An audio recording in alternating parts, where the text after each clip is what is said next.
우리 하나님 말씀 같이 보겠습니다. 말라기 3장 17절 18절입니다.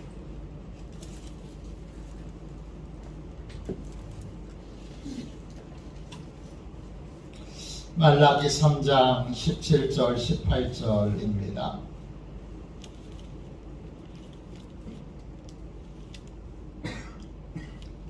우리가 참으로 구약의 꽤 긴 말씀을 두 번에 걸쳐서 박사무엘 목사님이 한 번, 그리고 제가 한 번 이렇게 겹쳐서 구약의 말씀을 다 함께 공부했습니다. 특별히 예언서 말씀은 한 번도 말씀을 안 들어본 분들도 있습니다. 특별히 말씀이 혼탁한 이 시대에 또 예언자들의 말씀을 같이 나눌 수 있게 된 것을 너무나 소중한 시간으로 생각합니다. 마지막 날에 성령의 역사가 있는 건 아시죠? 17절, 18절 오늘 성령께서 강력한 역사로 축복해 주시도록 우리 함께 말라기 3장 17절, 18절 두 절 말씀을 같이 읽겠습니다. 함께 읽습니다.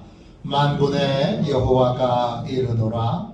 나는 내가 정한 날에 그들을 나의 특별한 소유로 삼을 것이요 또 나 사람이 자기를 섬기는 아들을 아낌같이 내가 그들을 아끼리니 그때에 너희가 돌아와서 의인과 악인을 분별하고 하나님을 섬기는 자와 섬기지 아니하는 자를 분별하리라. 아멘. 할렐루야.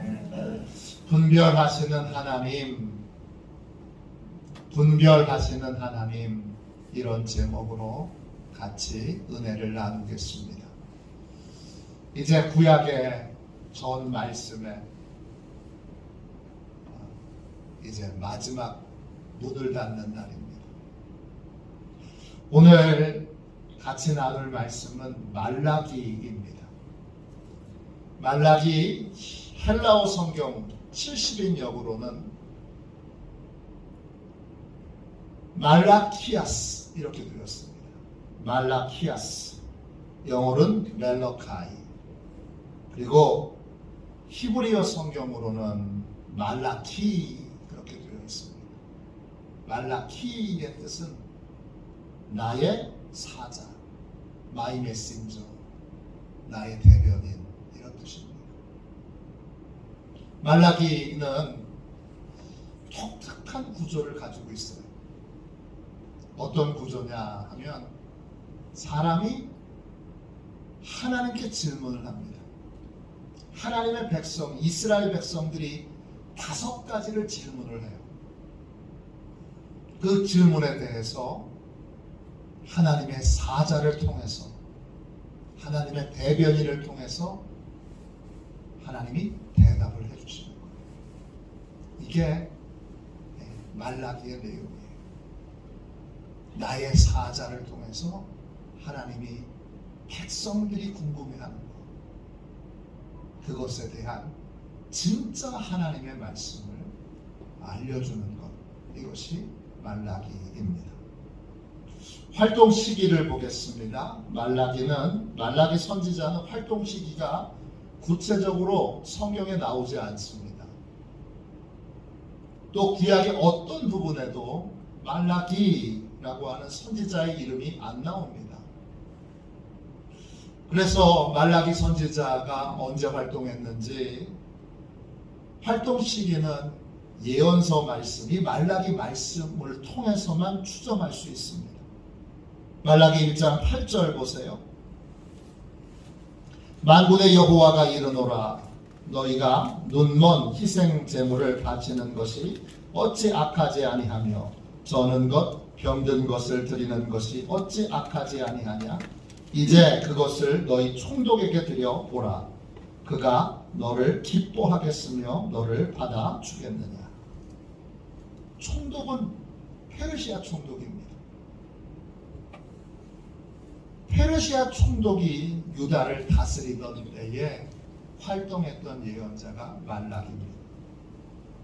고레스에게 이제 고향으로 돌아가도록 그렇게 된 다음에 페르시아 총독이 유다 땅을 와서 함께 다스리고 있었습니다.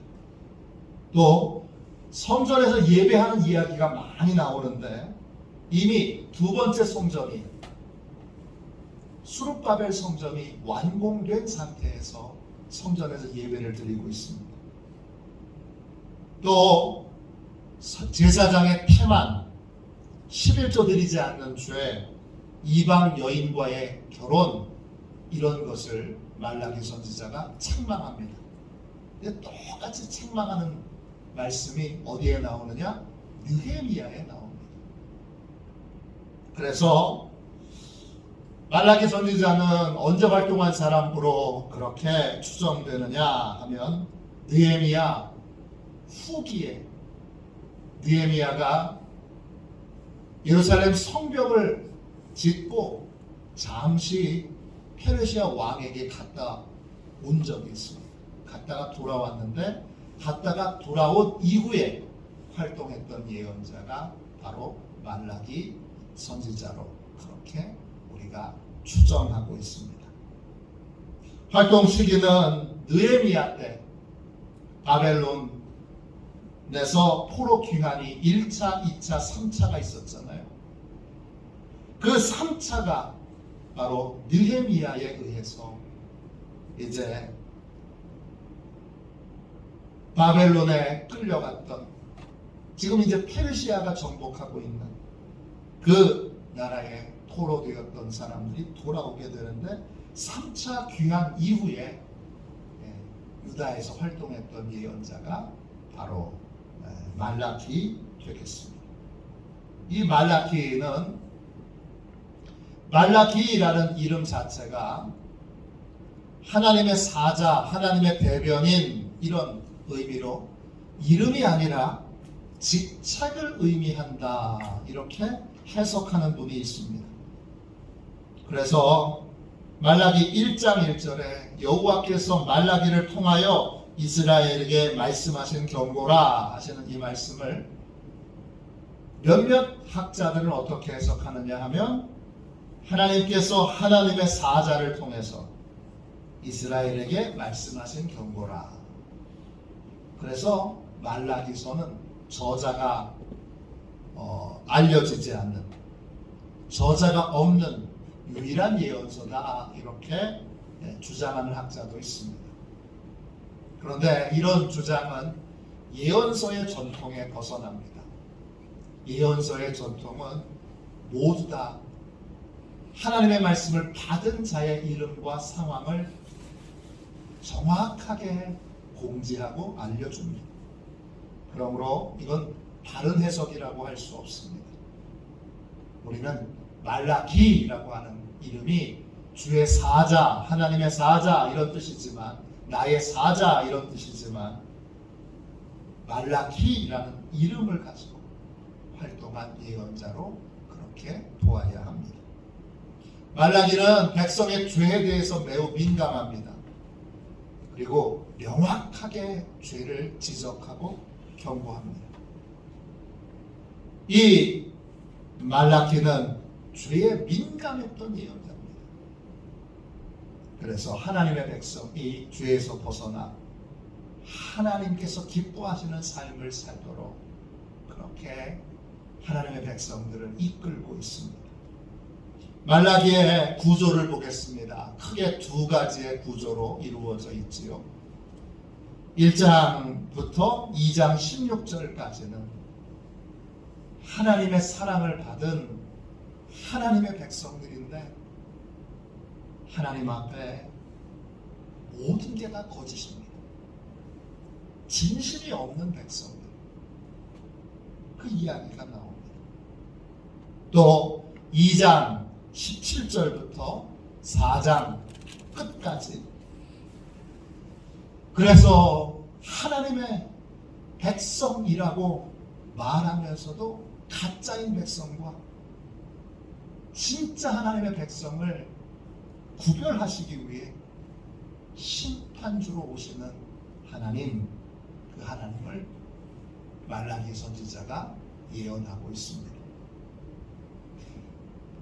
전체적으로 보면 크게 두 가지의 구조인데, 중요한 건 말라기는 또 다른 구조로 보면 다섯 가지의 질문에 대한 질문과 대답이 있는 그러한 책입니다. 우리 하나씩 살펴보도록 합시다. 먼저 우리 하나님 앞에 진심이라고는 일도 없는 이 거짓된 백성에 대한 말씀, 말라기 1장부터 2장 16절까지 말씀 보겠습니다. 여기에 두 가지의 질문이 나옵니다. 말라기 1장 1절부터 5절까지 보세요. 첫 번째 질문은 그거예요. 이스라엘 백성들이 너무 어려운 환경에 처해 있어요.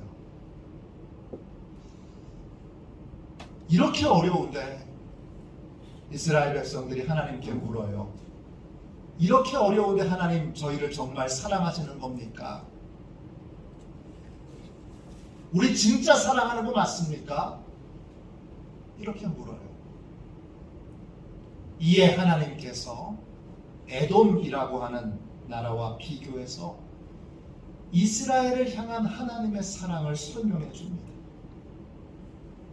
하나님의 사랑을 받지 못하는 에돔은 다시 국가를 재건하기 위해서 몸부림을 쳐도 하나님이 다시 국가로 일어서지 못하도록 영원히 망하도록 하나님이 내버려 두세요.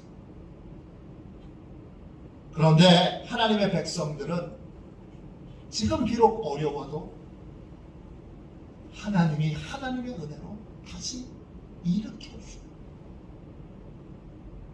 여러분 말라기 1장 2절 3절을 보세요. 2절입니다. 여호와께서 이르시되 내가 너희를 사랑하였노라 하나 너희는 이르기를 주께서 어떻게 우리를 사랑하셨나이까 하는도다. 나 여호와가 말하노라 에서는 야곱의 형이 아니냐. 그러나 내가 야곱을 사랑하였고 에서는 미워하였으며 그의 산들을 황폐하게 하였고 그의 산업을 광야의 이리들에게 넘겼느니라. 하나님의 백성들은 연단의 과정을 거치지만 결국 다시 일으켜 세워주세요. 그런데 하나님이 사랑하시지 않는 백성들은 어떻게 돼요? 영원한 멸망에 처하게 됩니다. 하나님이 우리를 사랑하시는 증거는 우리는 결국 극복하게 되어 있어요. 우리는 결국 이기게 되어 있어요. 우리는 결국 승리하게 되어 있어요. 왜냐? 하나님이 결국 일으켜 주실 것이기 때문이에요. 그러나 하나님의 심판을 받는 백성들은 다시 일으켜 세워보려고 아무리 몸부림을 쳐도 하나님이 끝끝내 눌러 영원히 멸망하도록 하십니다. 두 번째 질문이 나오지요. 두 번째 질문은 하나님을 멸시하는 예배입니다. 하나님이 예배를 인도하는 제사장들, 항상 제사장들이 중요하죠. 제사장들이 거룩한 자로 서 있느냐, 서 있지 못하느냐. 제사장들이 하나님의 말씀을 바로 전하느냐, 전하지 못하느냐. 이것이 그 나라의 흥망성쇠를 결정하죠. 하나님이 그 당시의 제사장들을 향하여 뭐라고 말씀하세요? 하나님의 이름을 멸시하는 제사장, 이렇게 하나님이 말씀하세요. 너희가 내 이름을 멸시했다, 이렇게 하나님이 제사장들에게 말씀하세요. 그러자 제사장들이 하나님께 물어요. 우리가 어떻게 주의 이름을 멸시하였습니까? 우리가 어떻게 주의 이름을 멸시하였습니까? 이렇게 물어요. 그러자 하나님이 대답해 주세요. 너희가 부정한 떡을 드리고 흠이 있는 재물을 드림으로 하나님의 이름을 멸시했다. 총독한테도 그런 선물은 주지 않을 텐데 만왕의 왕이신 하나님께 부정한 떡, 흠없는 재물을 드리고도 부끄러워할 줄 모르고 반성할 줄 모르는 이 타락한 제사장들이 드리는 예배를, 이 더러운 예배를 하나님이 받지 않기로 선언하세요. 제사장과 레위인들은 하나님과 특별한 언약을 맺은 사람들이에요. 이들은 백성들에게 하나님의 법을 지켜 행하도록 바르게 가르쳐야 될 사명이 있어요. 그런데 제사장과 레위인들이 하나님의 법을 떠나 자기 멋대로 살아가도록 백성들을 그냥 내버려뒀어요. 심지어는 하나님의 법을 떠나게 만들었어요. 그 결과 백성들에게 저주가 임하였고 백성들이 멸시와 천대를 받게 됐습니다. 근원적인 죄의 뿌리가 어디에 있는 거죠? 타락한 제사장들에게 있는 것입니다.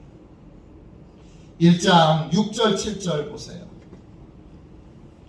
내 이름을 멸시하는 제사장들아, 나 만군의 여호와가 너희에게 이르기를 아들은 그 아버지를, 종은 그 주인을 공경하나니 내가 아버지일진데 나를 공경함이 어디 있느냐? 내가 주인일진데 나를 두려워함이 어디 있느냐?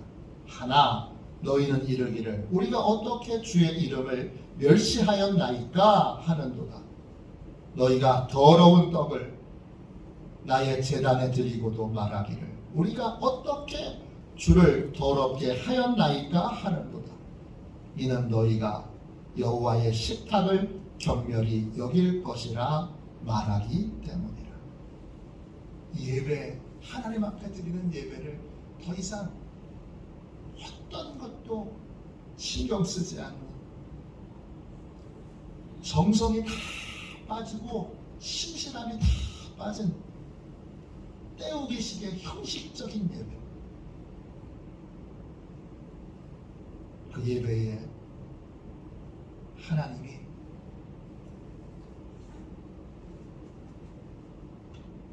아주 모멸감을 느끼시는 거예요. 그래서 하나님이 1장 10절 보세요. 이렇게 말씀하세요. 만군의 여호와가 이르노라 너희가 내 제단 위에 헛되이 불사르지 못하게 하기 위하여 너희 중에 성전 문을 닫을 자가 있었으면 좋겠도다. 이런 식으로 형식적으로 예배를 드리면서도 예배 드렸어요 그렇게 할 거면 차라리 문을 닫아버리는 게 낫겠다. 그러시는 거예요. 내가 너희를 기뻐하지 아니하며 너희가 손으로 드리는 것을 받지도 아니하리라. 이런 식의 예배는 나 받을 수 없다. 하나님이 그렇게 말씀하시는 거예요. 2장 2절 보세요.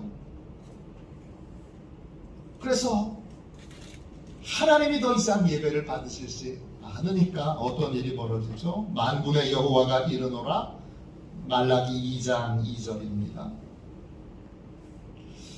너희가 만일 듣지 아니하며 마음에 두지 아니하여 내 이름을 영화롭게 하지 아니하면 내가 너희에게 저주를 내려 너희의 복을 저주하리라. 내가 이미 저주하였나니 이는 너희가 그것을 마음에 두지 아니하였음이라. 여러분 여기서 표시해 보세요. 너희에게 저주를 내려 너희의 복을 저주하리라 그랬어요. 잘 살게 됐어요. 근데 행복하지 않아요. 높은 권력을 갖게 됐어요. 근데 너무 힘들어요. 소망하던 바를 이뤘어요. 근데 그러나 행복하지 않고 너무 힘들어요. 왜 그렇죠? 복에 저주가 임했기 때문이에요. 왜 복에 저주가 임했죠? 하나님의 이름을 영화롭게 하는 예배가, 신실한 예배가, 진정한 예배가, 제단이 있는 예배가 사라졌기 때문이에요. 사울 왕을 보면 잘 알죠? 아시죠? 하나님이 왕이 되지 못하게 하셨어요. 사울 왕을. 그런데 여전히 왕이에요. 왕이 되지 못하게 하셨는데 여전히 왕이에요. 그게 형벌이에요. 왕이면 행복해야죠. 왕이면 기뻐야죠. 돈도 제일 많고 군사도, 부릴 수 있는 군사가 얼마나 많아요. 또 이스라엘 땅에 웬만한 거 안 되는 게 없잖아요. 다 돼요. 그런데 매일 저녁마다 불면증으로 잠을 못 자요. 악령에 시달려요. 작은 소년 다윗에게 질투를 느껴 끊임없이 다윗을 괴롭히는데, 다윗을 괴롭히는 이유가 뭐죠? 다윗을 부러워하기 때문에. 왕인데 목동을 부러워해요. 목동을 시기해요. 이게 너희의 복을 저주하리라 하신 말씀의 뜻이에요. 예배가 무너지면 돈 많이 벌어요. 떼돈 벌어요.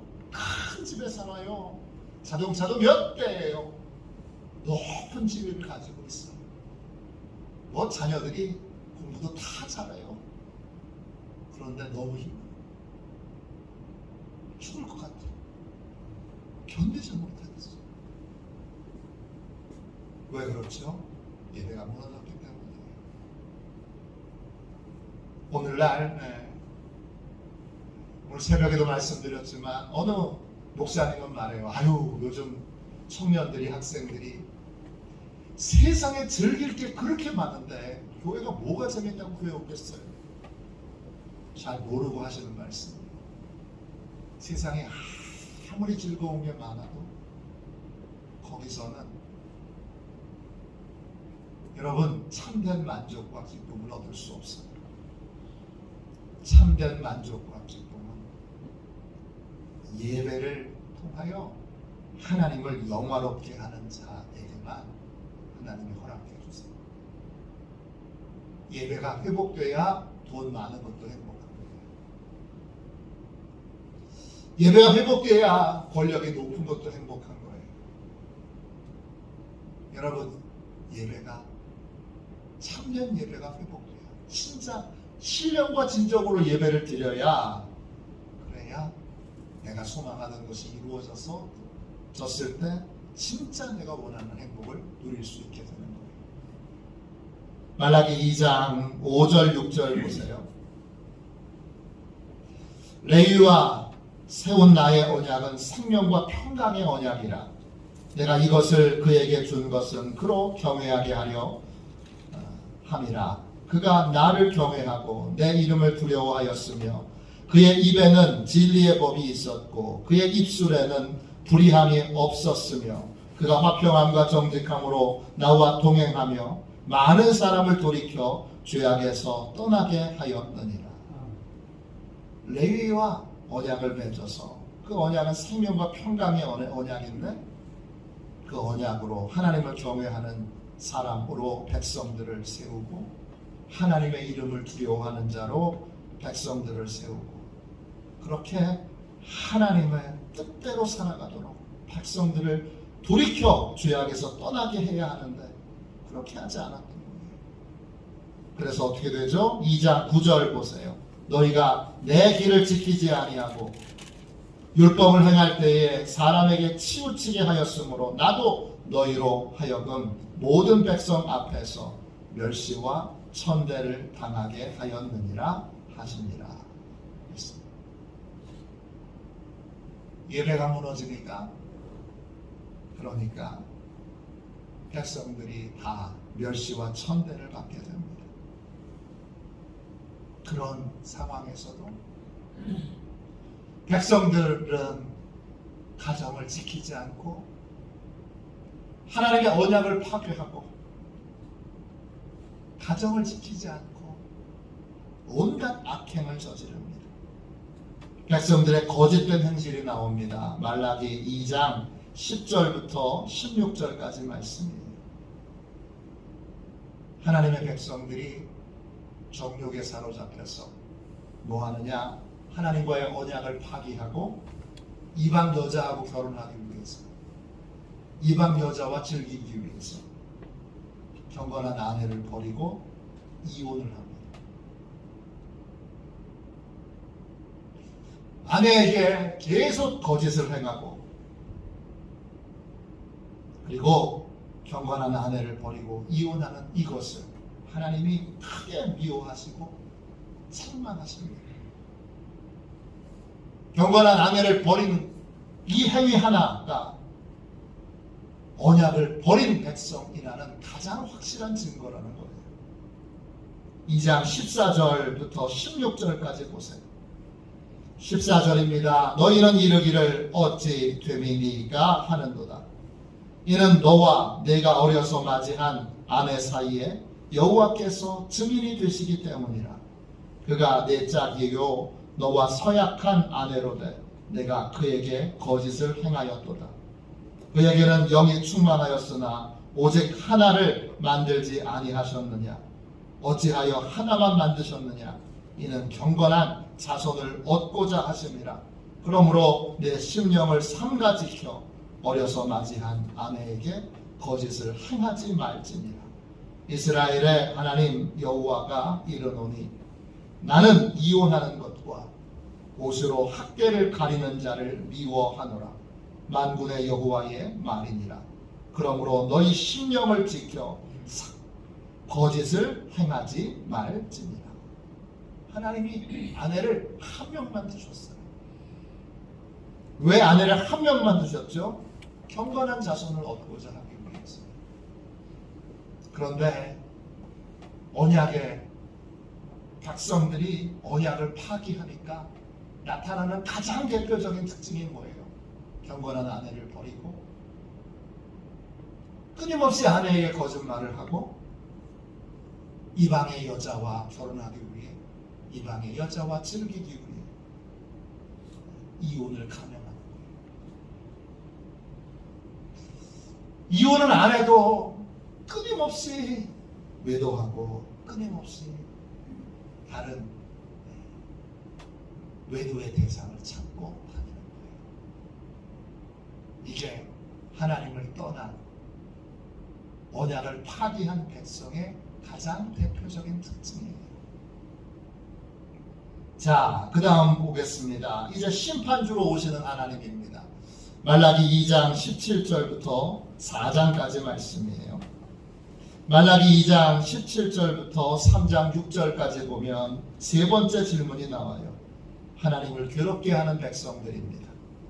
하나님이 이스라엘 백성들에게 말합니다. 하나님을 괴롭히고 있다. 너희가 나를 괴롭히고 있다. 이렇게 말씀하세요. 그러자 이스라엘 백성들이 하나님께 이렇게 묻습니다. 우리가 어떻게 하나님을 괴롭게 해드렸습니까? 이에 하나님이 말로 하나님을 괴롭게 했다. 이렇게 대답하세요. 이스라엘 백성들이 뭐라고 떠들고 다녔느냐? 악을 행하는 자가 하나님 눈에 보기에 좋으며 악을 행하는 자가 하나님께 기쁨이 된다. 정의의 하나님이 도대체 어디 계시냐? 이렇게 떠들고 다닙니다. 이에 하나님께서 심판주로 오셔서 악을 행하는 자와 하나님을 경외하지 않는 자를 반드시 심판하실 것이다. 이렇게 말씀하세요. 말라기 2장 17절 보세요. 2장 17절입니다. 너희가 말로 여호와를 괴롭게 하고도 이르기를 우리가 어떻게 여호와를 괴롭혀 드렸나이까 하는도다. 이는 너희가 말하기를 모든 악을 행하는 자는 여호와의 눈에 좋게 보이며 그에게 기쁨이 된다 하며 또 말하기를 정의의 하나님이 어디 계시냐 하매니라. 그렇게 말한다는 거예요. 그러자 말라기 3장 5절 보세요. 3장 5절이에요.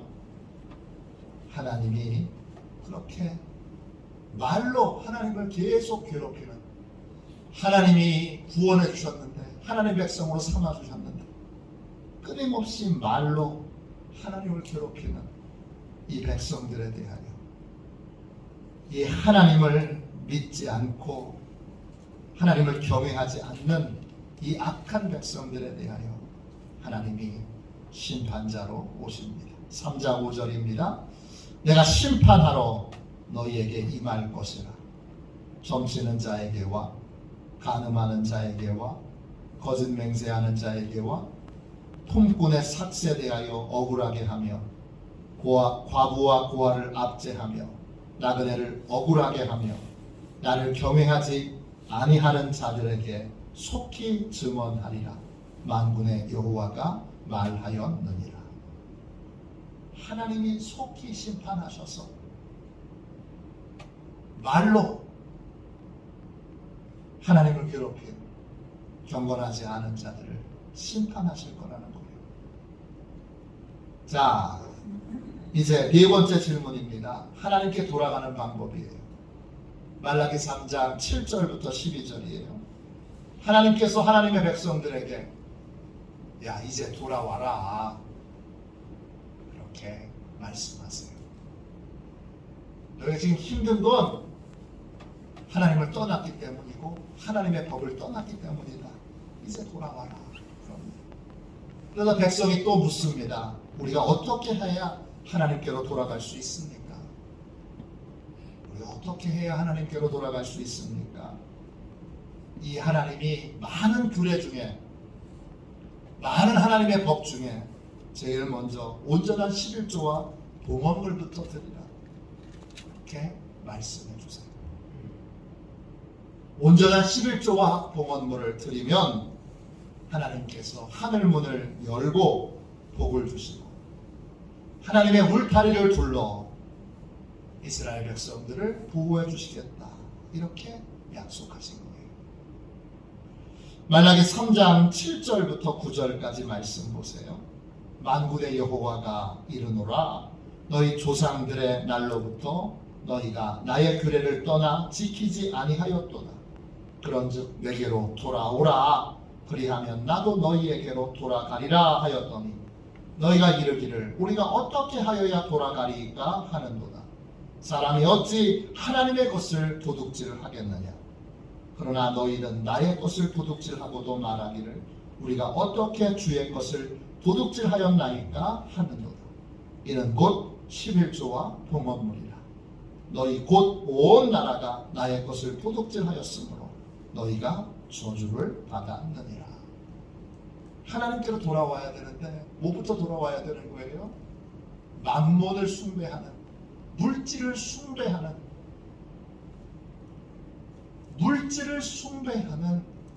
이 우상 숭배로부터 제일 먼저 돌아와야 하는 거예요. 물질을 숭배하지 않으려면 뭐부터 해야 되는 거예요? 온전한 11조부터 드려야 하는 거예요. 11조가 다 해결해 주는 게 아니라 11조가 출발점인 거예요. 11조를 드리고 온전하게 하나님께로 돌아오면 하나님이 어떻게 하시죠? 10절부터 12절까지 보세요. 말라기 3장 10절이에요. 만군의 여호와가 이르노라.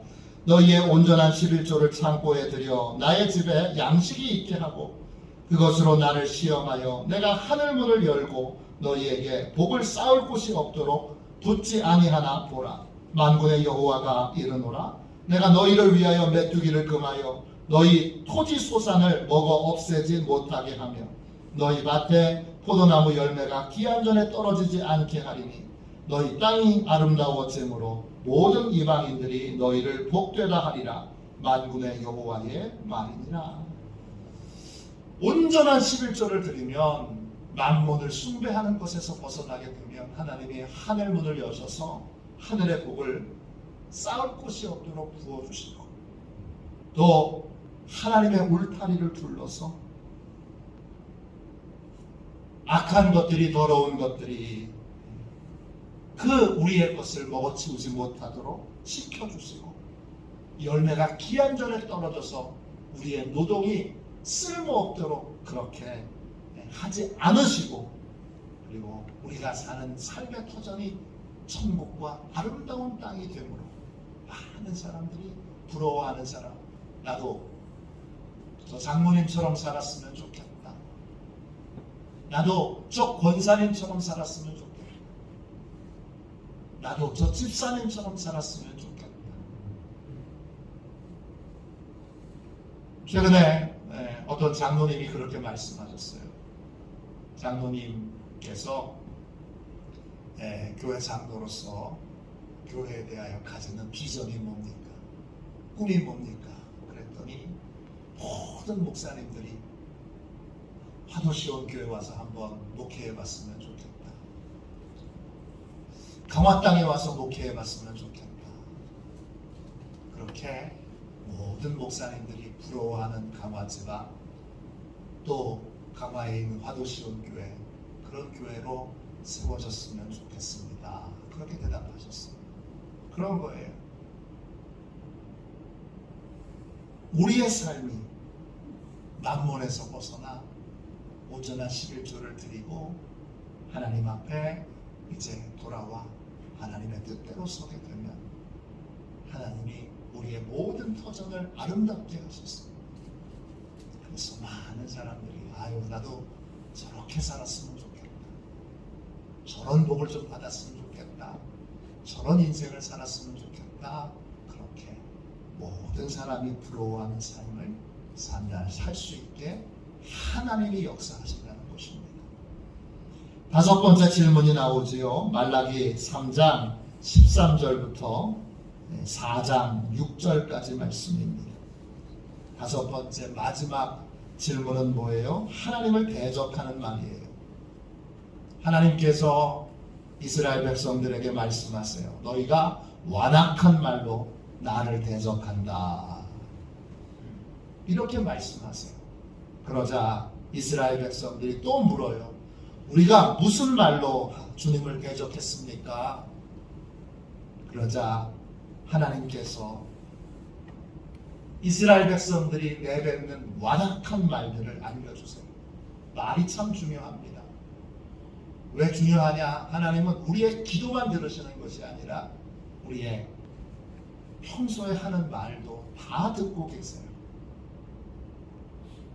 이스라엘 백성들이 어떤 완악한 말을 했습니까? 이런 완악한 말들을 했어요. 하나님 섬기는 게 다 헛되다, 믿어봐야 다 소용없어, 하나님의 법 지키려고 그렇게 애를 써 봐도 도대체 무슨 유익이 있냐, 하나님의 법 어기고 불법을 행하는 자가 도리어 더 복되고 더 번성하지 않느냐. 이 모든 것들이 하나님을 대적하는 완악한 말들입니다. 이 완악한 말들에 대해서 하나님이 하나님을 진짜 섬기는 자와 섬기지 않는 자를 분명하게 분별하실 거라고, 구별하실 거라고 말씀하셔요. 그래서 하나님을 경외하는 자와 하나님의 이름을 존중히 여기는 자를 하나님의 기념책에 기록하여 특별한 하나님의 소유로 삼아서 하나님의 아들로 아끼고 사랑할 것이다, 이렇게 선언하세요. 또 하나님을 경외하지 않는 악인과 교만한 자는 불의 심판을 받게 되고 하나님을 경외하는 자는 치료의 은혜를 입게 됩니다. 그러므로 하나님의 백성들은 하나님의 법에 순종하도록 삶을 돌이켜야 돼요. 심판의 날이 오기 전에 하나님이 엘리야를 보내주셔서 백성들이 하나님께로 돌이키도록, 백성들이 가정으로 삶을 돌이키도록 그렇게 역사하실 거예요. 그 엘리야가 누구죠? 엘리야가 신약에 가니까 세례 요한입니다. 하나님의 백성들은 저주로 멸망당하지 않도록 속히 하나님께로 삶을 돌이켜야 합니다. 3장 13절부터 15절까지 보세요. 참 이 한 구절 한 구절의 말씀이 너무 주옥 같은 귀한 말씀인데요. 13절부터 15절까지 보세요. 여호와가 이르노라 너희가 완악한 말로 나를 대적하고도 이르기를 우리가 무슨 말로 주를 대적하였나이까 하는도다. 이는 너희가 말하기를 하나님을 섬기는 것이 헛되니 만군의 여호와 앞에서 그 명령을 지키며 슬프게 행하는 것이 무엇이 유익하리요. 지금 우리는 교만한 자가 복되다 하며 악을 행하는 자가 번성하며 하나님을 시험하는 자가 화를 면한다 하노라 하니라. 하나님의 뜻대로 살면 망하고 하나님의 뜻에 반대되는 삶을 살면 흥한다. 이렇게 완악한 말로 하나님을 대적했다는 거예요. 이에 하나님이 16절부터 18절까지 보세요. 말라기 3장 16절입니다. 그때 여호와를 경외하는 자들이 피차에 말하매 여호와께서 그것을 분명히 들으시고 여호와를 경외하는 자와 그 이름을 존중히 여기는 자를 위하여 여호와 앞에 있는 기념책에 기록하셨느니라. 만군의 여호와가 이르노라 나는 내가 정한 날에 그들을 나의 특별한 소유로 삼을 것이요 또 사람이 자기를 섬기는 아들을 아끼는 같이 내가 그들을 아끼리니 그때에 너희가 돌아와서 의인과 악인을 분별하고 하나님을 섬기는 자와 섬기지 아니하는 자를 분별하리라. 하나님이 확실하게 분별해서 모든 사람이 다 알게 하신다는 거예요. 하나님을 경외하는 자와 하나님의 이름을 존중히 여기는 자, 기념책에 기록하고 특별한 소유로 삼아서 하나님의 아들로 아끼고 그리고 돌봐주어서 확실한 차이가 나도록 하나님이 분별하신다는 거예요. 모든 사람들이 다 알도록 분별하신다는 거예요. 그러므로 우리는 얼른 하나님께로 돌이켜야 합니다. 왜? 그 인생의 결과가 너무나 분명하게 차이가 있기 때문입니다. 말라기 4장 1절 2절입니다. 만군의 여호와가 이르노라 보라 용광로 불같은 날이 이르리니 교만한 자와 악을 행하는 자는 다 지푸라기 같을 것이라. 그 이르는 날에 너희를 살라 그 뿌리와 가지를 남기지 아니할 것이로되 내 이름을 경외하는 너희에게는 공의로운 해가 떠올라서 치료하는 광선을 비치리니 너희가 나가서 외양간에서 나온 송아지같이 뛰리라.